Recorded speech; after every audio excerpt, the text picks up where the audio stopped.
Bien, alors de nouvelles décapitations filmées ont eu lieu en Syrie ces jours passés, décapitations effectuées par les membres de l'EIL, dont 2 jeunes Français formellement identifiés par leur famille. Que cela vous inspire-t-il, Jean-Marie Le Pen? Écoutez, l'égorgement est le mode habituel d'exécution et de meurtre ou de crime dans le monde musulman. On a bien vécu ça au moment de la guerre d'Algérie, n'est-ce pas? Eh bien, la manière de le mettre en scène, en revanche, témoigne d'une volonté de, comment dirais-je, de propagande qui est évidente et qui est particulièrement scandaleux, le geste étant d'une grande barbarie. Il a d'abord pour intention, je crois, de choquer, de terroriser les adversaires ou les voisins. Je veux dire que... Parce que moi, je pense que quand une organisation, quelle qu'elle soit, a une aile terroriste, elle est sous sa coupe. En fait, elle est influencée par la crainte, par la peur, puisque ces consignes sont peut-être susceptibles de vous faire mourir. Par conséquent, on fait très très attention, et donc l'influence gagne l'ensemble du corps social, qui est, en l'occurrence, là, il s'agit des musulmans du monde, aussi bien de chez nous que dans d'autres pays, et c'est très inquiétant à ce niveau-là, parce que ça prouve que c'est très programmé.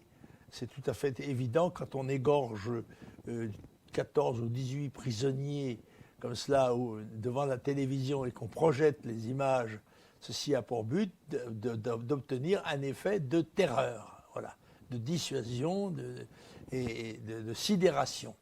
Et je crois que nous ne devons pas être dupes de cette manière de faire. Et bien sûr, je m'étonne d'entendre dire que le Ouchar, l'assassin qui a été identifié, on pense peut-être c'est Madame Pécresse, je crois, qui a cette idée géniale de le dédiaboliser, ou je ne sais pas, Oui, dans un centre éducatif qui serait spécialisé. Moi, j'ai un centre éducatif tout trouvé pour lui, c'est la guillotine. N'est-ce pas? C'est très clair. Oui. Qui est une manière plus propre de couper la tête que celle qu'il emploie lui-même. Non, mais d'autant que ça prend une ampleur très dangereuse, en ce sens où on a appris ce matin, à la première heure, que des employés de la mairie de Colombes s'étaient amusés cet été, des employés éducateurs, Oui. en classe de mère avec des jeunes enfants, se sont amusés à mimer les décapitations, etc., tout en terrorisant les enfants. Et donc des films et des photos ont été saisis par la justice ces jours-ci.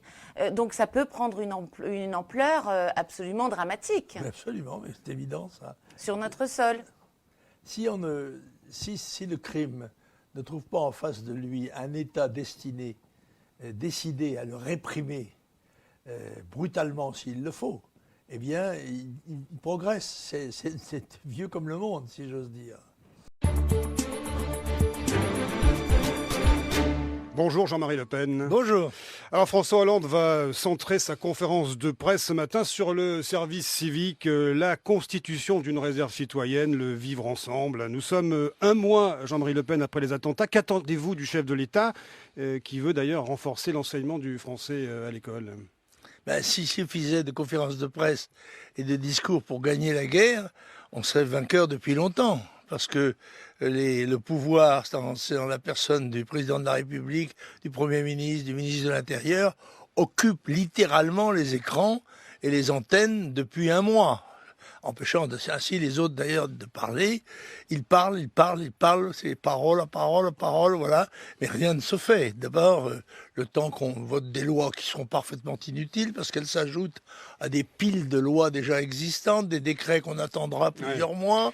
Mais tout ça sera passé parce que l'actualité, vous le savez mieux que moi, en politique, ça dure 8 jours. Vous vous dites faire la guerre, vous pensez que les réponses aux récents attentats, nous sommes un mois après ces drames, ces réponses sont à la hauteur? Pas du tout. Vous voyez, je crois que quand on fait la guerre, si un des combattants tue et l'autre ne tue pas, celui qui ne tue pas l'a perdu. Alors, il y a eu l'agression au couteau des 3 militaires à Nice. Son auteur, Moussa Koulibaly, avait été refoulé en Turquie. Jean-Marie Le Pen, que faire des djihadistes qui rentrent de Syrie et d'Irak? Ben, il faudrait les mettre en prison. Pour ça, il faudrait avoir des prisons. Mais nous avons 50 000 places pour en avoir déjà 65 000 personnes ou 67 000 en prison.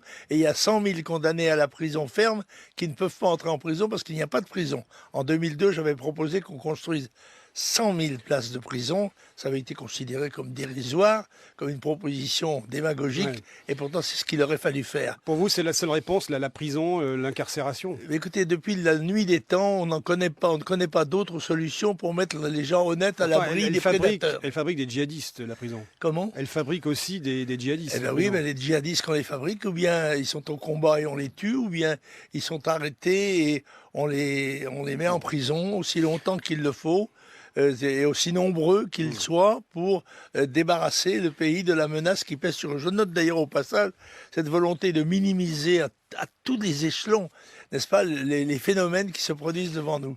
Je prends un exemple. Les 2 personnes qui ont attaqué au couteau, on dit ils ont attaqué au couteau, puis on se trouve plein d'explications. On ne dit pas la seule chose qui réglerait le problème. Ils attaquent avec des couteaux de boucher.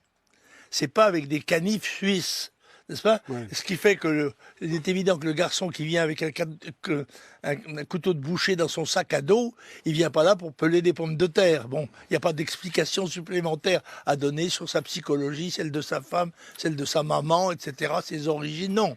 Voilà, il vient avec un couteau de boucher, c'est pour égorger, voilà, c'est tout. Alors, vous avez